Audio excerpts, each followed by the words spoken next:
Hello everybody, welcome back to the workshop. Today I'm going to be working on this little Japanese chisel. It's been sent in by a viewer and they've had a little accident where they've lost a chunk out of the cutting edge there, or the front edge. And it's quite a nice little chisel. You can see it's got almost a mirror edge ground on it there, or on the surface on the back, and a little bit concave, which is going to cause me a few problems. And it's also got a double bevel on the front. I don't know whether you can quite catch it there. You can see it's got the same mirror finish there on the front. What I'm going to have to do is grind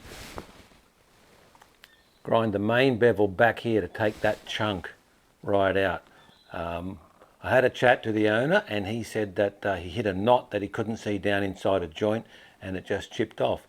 So that tells me that this edge or the steel has been hardened too much. They've probably done that so they can hold a really sharp edge on them, but I think if the front chunk's off like that, then it's too hard. So what I'll do is get it set up in the grinder. I have measured the angle. It's 30 degrees from the horizontal there. I'm going to get a few problems because this is not parallel there, so I can't simply grind the back down to reproduce that shape. But I'm going to have a think about that. But let's just get it set up and I'll grind a 30-degree angle on the front there. Let's go and do that then. Here we are over at the grinder. I'm not quite sure what you call this machine. It's kind of a cross between a tool and cutter grinder and a surface grinder. It's a little bit of both, but not quite as good as either. But anyway, this is what I've got. Magnetic chuck on here for the moment. This is my diamond dressing stone. I'm just going to dress up the wheel, make sure it's nice and flat. You want the wheel to spin this way. Of course, that's the wrong way. It doesn't matter much for the dressing, but I've got the diamond slightly this way of center. That way, if it skids a little bit, which it shouldn't, the magnet's pretty strong, that way it moves away from the wheel and not deeper into a cut.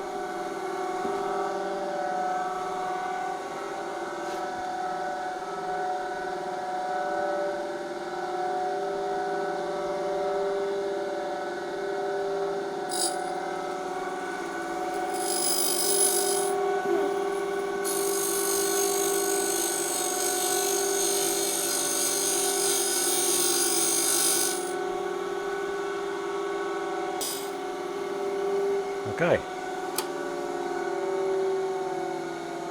we'll let that spin down.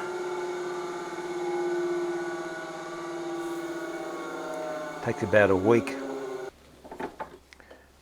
I was hoping to mount this little magnetic parallel block here and then stick my chisel on there that way, but the magnet's not strong enough to hold it.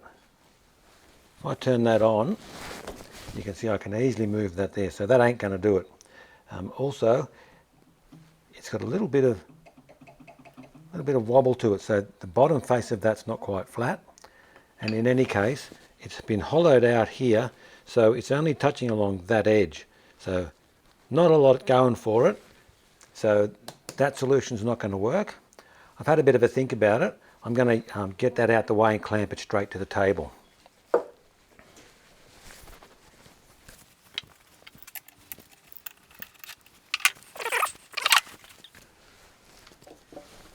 I can't clamp it directly to the table, so I've got a couple of bits of high-speed steel here.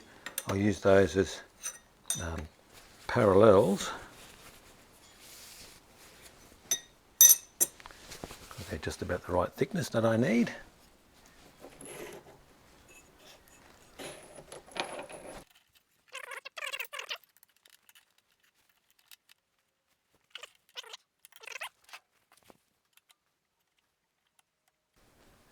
Pretty strong now.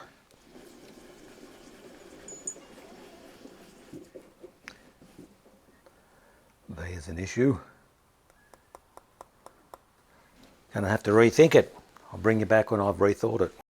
It's another day. I've decided I have to make a jig to hold the chisel. So I've just got a block of steel It's just an offcut. I'm not even sure what kind of steel it is. It machines fairly easily.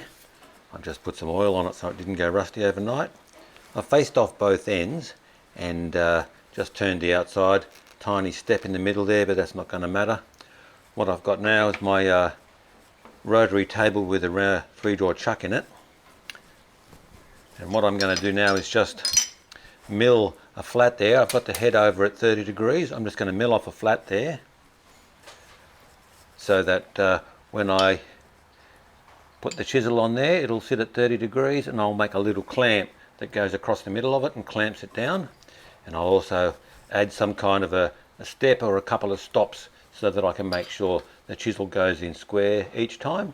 And I'll mill a flat along one side or the other, so I've got something to clock it on. So enough chatter, let's get cracking with that. If I come from the back to the front, it'll be cutting on this side of the teeth, which will be forcing the piece of metal down into the chuck. If I come the other way, it'll be tending to pull the piece of metal out of the chuck. We don't want that, especially when my head's on this side.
Just a bit of a reasonableness check. If I stick my chisel on there and look across that, the edge should be flat. It looks like it is. There's always the chance that I've got 60 degrees instead of 30 degrees arse about backwards. So we'll keep going till I get a nice big flat on there. 2 mil per cut.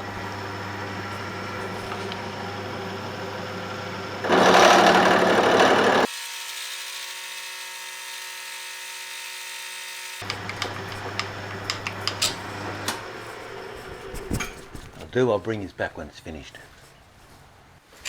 That'll probably do for the distance there. I've got a flat section there of about 40 mil. If I look at the chisel, about 40 mil is in the middle of that flat section, and I got about 5 mil to spare or so, maybe 10. That'll give me some room to cut some off the length, so that's a great start.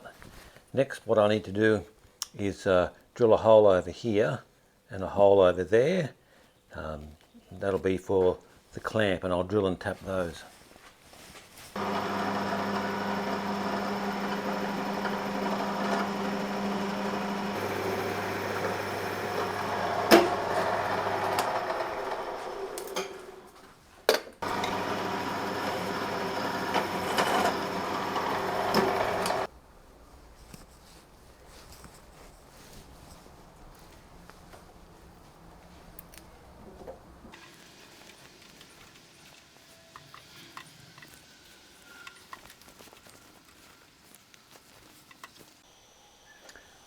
Okay, that's got that hole tapped down to the bottom. I first of all put the tapered tap down. You'll see this tap here has the first 6 or 8 threads, not full threads. That helps the tap cut through. Next, in a blind hole, put in a plug tap. Both these taps have the same thread here. They're identical. The only difference is the lead on the end. This tap will be quite hard to turn, but I'm only going to use it to clean out the bottom of the hole. A lot of cheap tap sets only have one, and they're halfway in between the two, called an intermediate for some reason.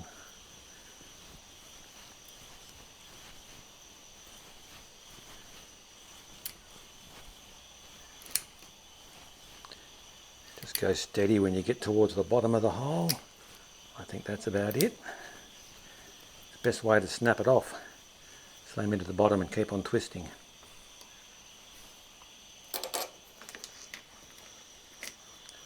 Just give that a little blowout so I don't get the swarf in there.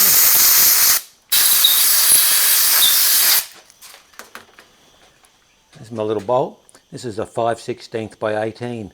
The only reason I'm using that size is because that's what I have. I didn't have any 8mm. If I had have had an 8mm cap screw, I would have put it in. That goes all the way down. The piece of metal I'm using as a clamp is going to be thicker than that. So let's press on. I'll go ahead now and drill another hole over here. You don't need to watch me do that. I've got these two holes tapped, ready for my clamp. I've also drilled a couple of 8mm holes here, as close to 8mm as I can get them. And I had a couple of spare 8mm dowel pins, and they'll just pop in there. There's almost no play to that at all. So I'll just tap those down. I won't put them right in now. And I'll be able to pop my chisel in there and line it up against those two before I do the clamp up. The pins will actually be below the level of the chisel, just so I can line it up square. Now I'm just going to machine a flat on the front here. That way I can use a dial indicator on that to set it up square to that. And once that's done, I'll be able to take it out of the machine. Currently, all of this is all square and in line with each other. That's my little clamp. I'll just be able to drill a couple of holes in here, 45mm apart, and that'll clamp on there. Maybe I'll do it that way around to keep this bit out of the firing line, and that should let me grind a nice amount off the front of the chisel each pass.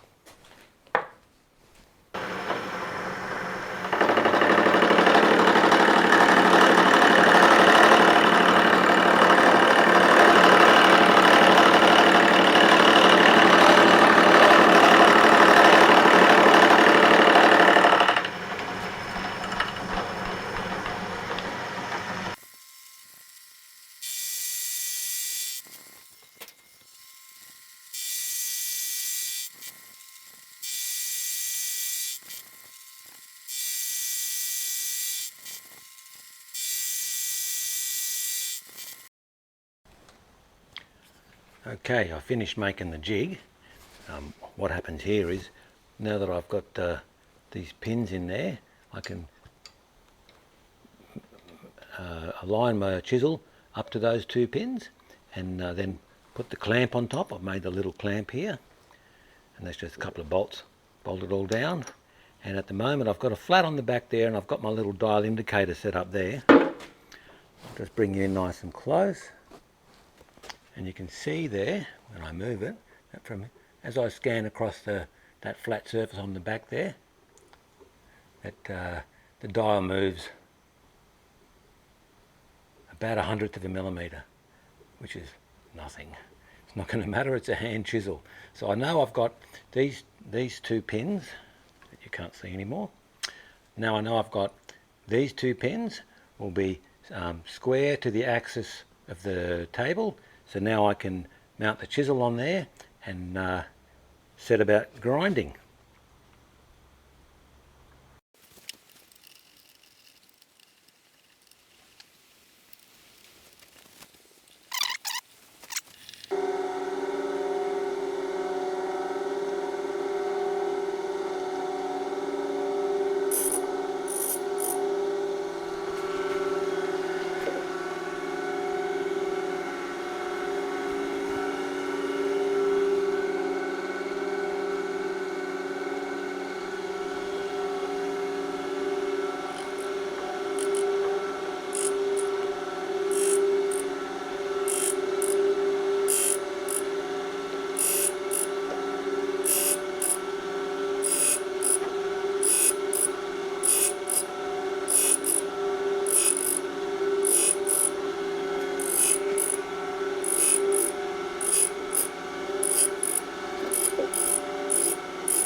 Alrighty, that's at the limit of my travel this way, so I'm probably...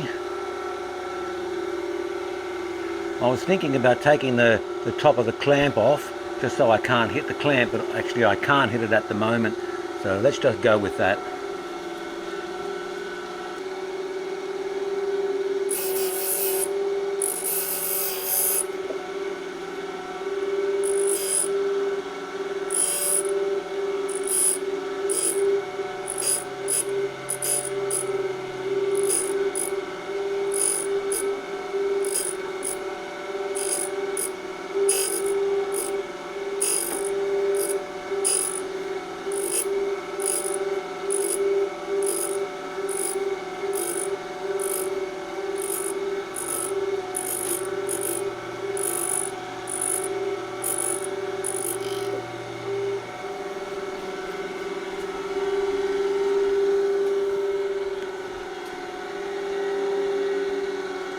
I'll just bring you in for a closer look. There we go. So I've got a fair bit to go to get that chunk out of there, but I'll speed you through some of it and I'll bring you back when there's something else worth looking at.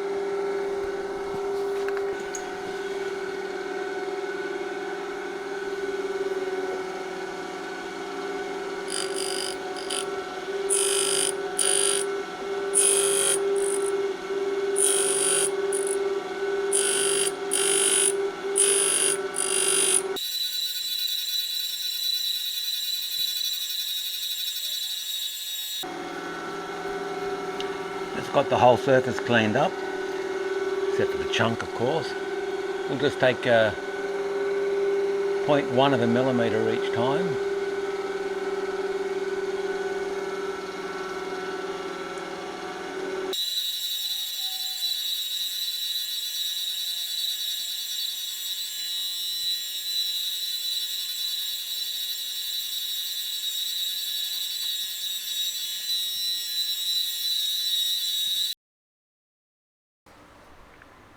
Alrighty, I think we've got that back to one clean surface now.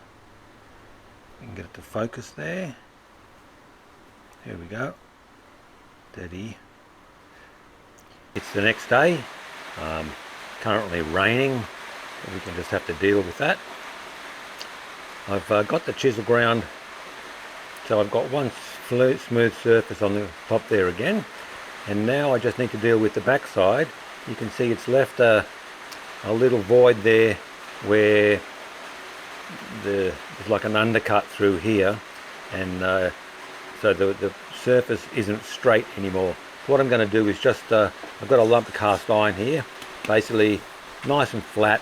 I'm not going to slide around on my bench, and I've got a piece of 120 grit wet and dry, and I'll grind that up and down like this for a while until I get a couple of mil flat right across the top here, and then I'll slowly go up finer and finer grades, and I'll use my oil stones, and I'll give you a demo of that when we get to it.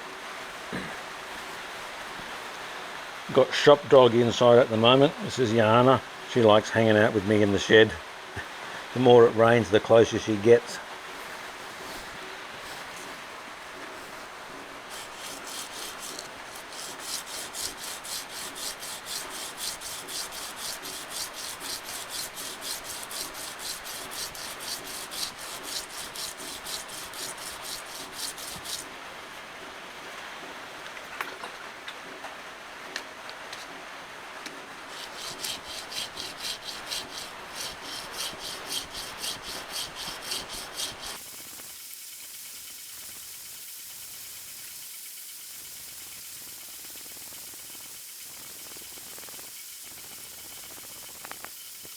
Getting there slowly. I'll carry on with that and bring you back when there's something a bit more interesting to watch.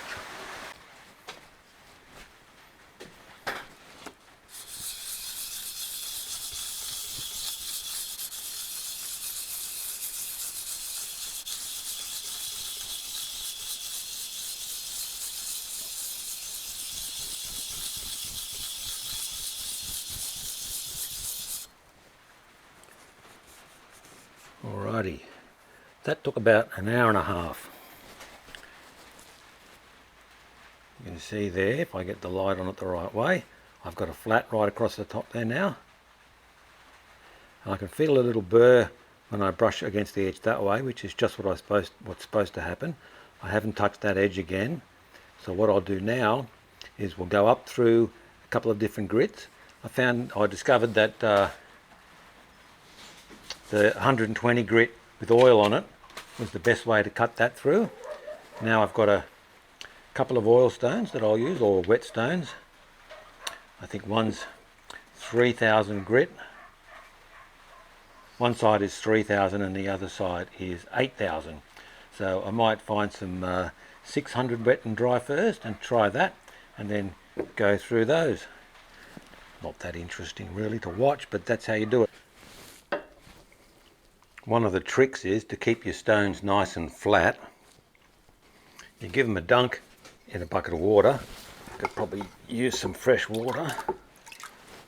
And then with the two matching sides together, these are both the 3000 side, you rub these two stones together, and that way any high spots between the two stones will get knocked off. So it wears your stones down a bit, but it keeps them perfectly flat. Because once you grind a groove in there, you can see I've put a couple of scratches in here before, but they'll come out over time.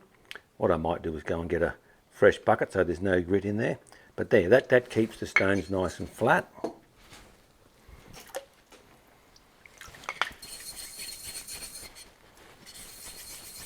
That's better. I always use rainwater on my wet stones, because let's face it, that's where water comes from. Round and round, up and down, back and forward. We'll do the other side while we're here.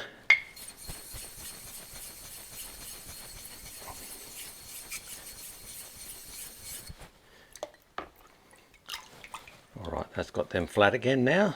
Any high spots should just get knocked off by the other stone.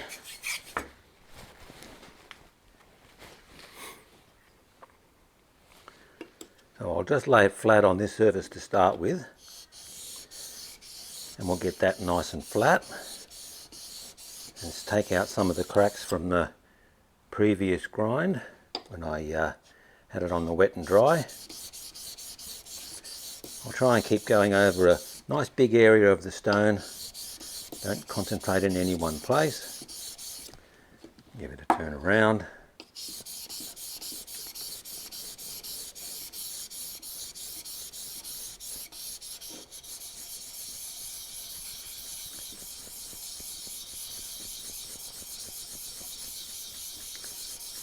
Now that should be enough to give us a nice scratched in surface.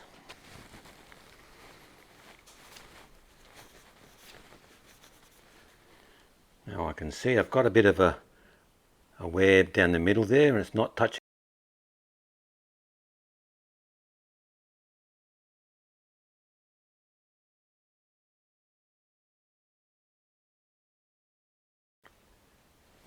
Righty, it's about 45 minutes later. You can maybe see there, if I don't get too much glare on it, I've got one plain surface all the way down to about here. See if I can get that to focus a bit better. Now the idea is that you get all the scratches out from the whatever you were grinding or sanding with before, because when you go to the next grade, you'll take out the scratches from the one you've just used, but you won't be able to get the ones out from 2 grades ago. So if that makes any sense. Now, because that's all smooth and shiny there, I'll turn my stones over and use the white side, which I think is 8000 grit, and go from there. Maybe I didn't make it clear before, but every couple of minutes you flatten your stones again, give them a good dunk in the water, turn your stones around, use them in both directions, and that way they'll stay nice and flat. But anyway, let's move forward.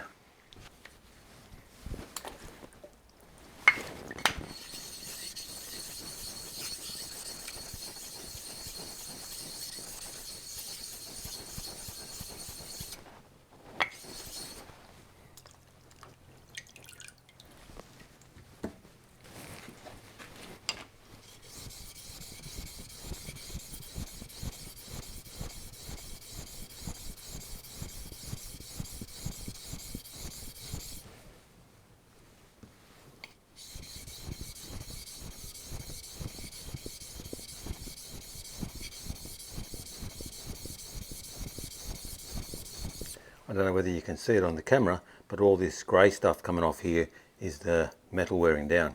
So you know it's working.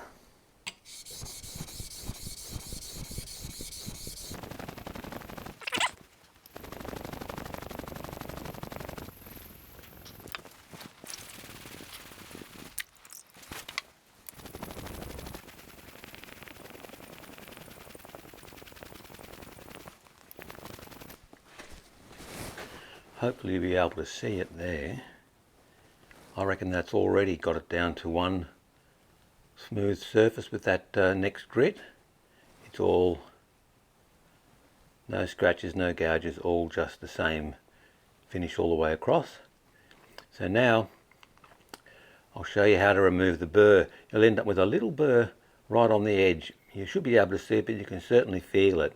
Now what we'll do is we'll grind the bevel side, and I'll just show you how to remove that burr off there.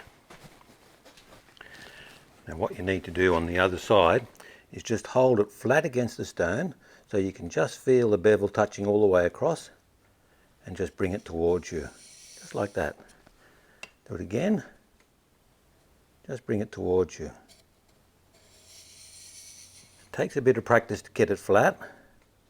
You don't want to go up too high because that'll just take the edge off. But just get it flat on there, bring it back towards you like that. Once you've done that a few times, you'll be able to feel it's kicked the burr up the other way. So you turn it over, do the same thing, just bring it towards you. I just got to watch I don't touch the back of the chisel up here.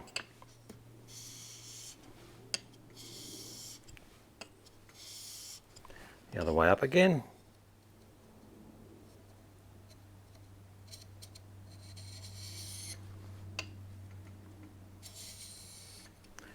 Then this way, and that way, and it will slowly knock that burr off.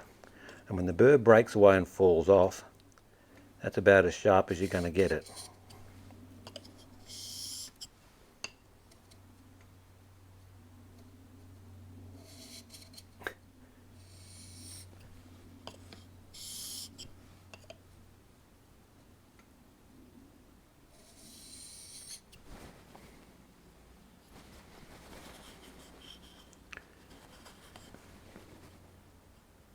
You'll see after a few strokes it starts to look like that, where it's already made a nice finish on the front half of that bevel. I'm not quite sure why it's got an arc to it, but that's fine, that doesn't hurt anything. So now that burr's just about gone off there. Be really careful with your fingers because it's particularly sharp. Now that on its own will probably be enough for any woodworking you'd ever want to do. But for some reason the Japanese don't know when to stop. So I'll show you the next step you can do that will make it look better. Whether it's actually sharper or not is debatable, but it'll certainly make it look better. I'll show you how to do that. I've just got my hunk of cast iron back again. And this is relatively flat. It's not insanely flat, but if I tried to do this down on the wooden bench top here, which is all over the place, it wouldn't work. So what I've got is a piece of leather and this stuff, which is called jeweler's rouge. It's basically an abrasive. Some people call it by different names, but that's what I've heard it as. You can get it in different grades. I don't even know what grade this actually is. I've had it for years and years and I've forgotten where I got it from. But anyway, you'll be able to find it online. It's kind of like grinding paste, but it's not. It's finer than that. So all you do is give it a bit of a rub on the leather. Get some of that on there. Don't need to go berserk. Pick off any chunks. Now the same deal. We just bring it back towards ourselves.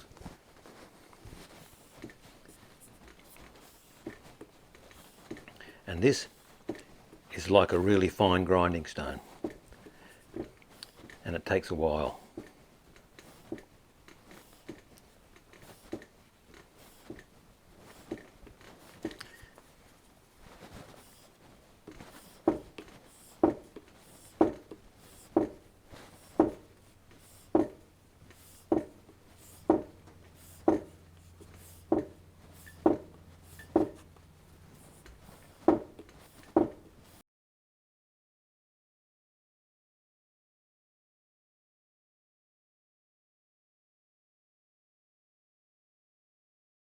Alrighty, I've just faced you around the other way. Hopefully we can get a bit better light on this.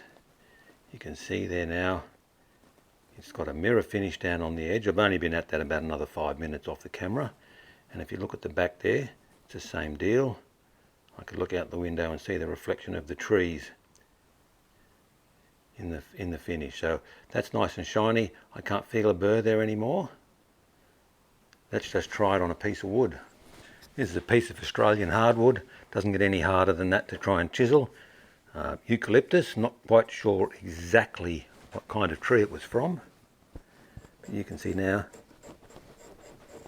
it just shades them off. Don't have to add hardly any force to it at all. Or a matter of not getting it to dig in. There we go. So that razor sharp. Other way up, you have to keep it flat.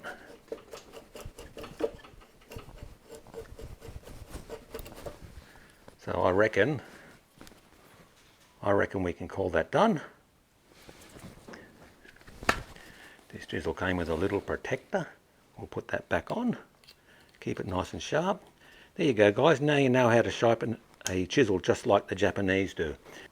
Okay, guys, I think we can call that done. Came out quite nice. I'm sure the owner will be happy with that. And any additional grinding or shining he wants to do to that, he's welcome to do it.